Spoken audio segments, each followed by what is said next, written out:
for another check of our weather. Chief Meteorologist Brad Panovich standing by. Brad, a cold start to the day. It's going to be another cold one tomorrow, though. Yeah, grab that jacket tonight and tomorrow morning because you're likely going to need it for a while. The clouds are trying to thicken up tonight. This is a view down in South Charlotte from our Mr. Sparky Carolina camera network. Notice just a few of these wispy high clouds.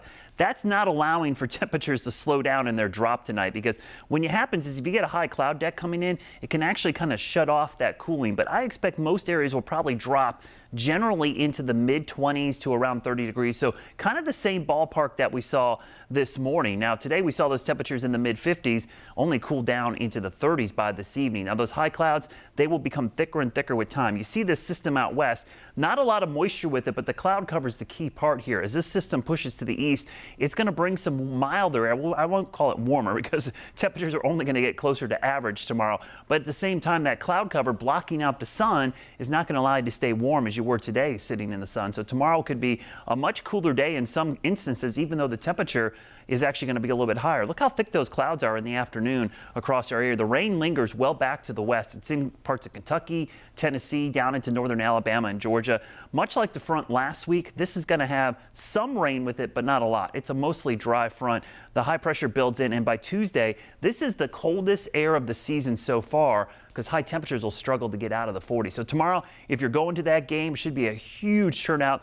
Tailgate probably in the 50s as we take on Washington, but by the afternoon with the full cloud cover, it's a real struggle to get back up to 60, even with that southwest wind, which typically warms us up. Now those high clouds, they're starting to move into the region now, but it's really by sunrise that they move in. Should be a pretty spectacular sunrise.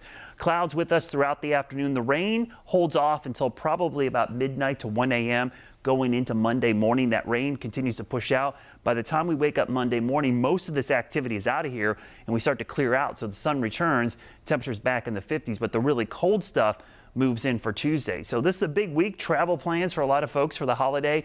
Tuesday, right now, high pressure in control. No worries on Tuesday and Wednesday. Really ideal travel conditions for the eastern part of the country, at least weather-wise. We'll see how things unfold, because if something happens anywhere in the country, it ends up trickling down to most of the airports. But at least by road, I don't expect any issues here in the southeast, as we're just going to see really cold conditions. And that's going to be the story. The cold air filtering in tomorrow. We're in the mid-50s. As we go into Monday and Tuesday, watch this cold air move in behind the front going into Monday night. And by Tuesday, we wake up to 20s and 30s again. But the problem is we might never recover from there and only get into the 40s. So looking ahead to Thanksgiving Day, right now, trend is towards milder temperatures in the low 60s and dry. Take a look at the rest of the 7-day forecast.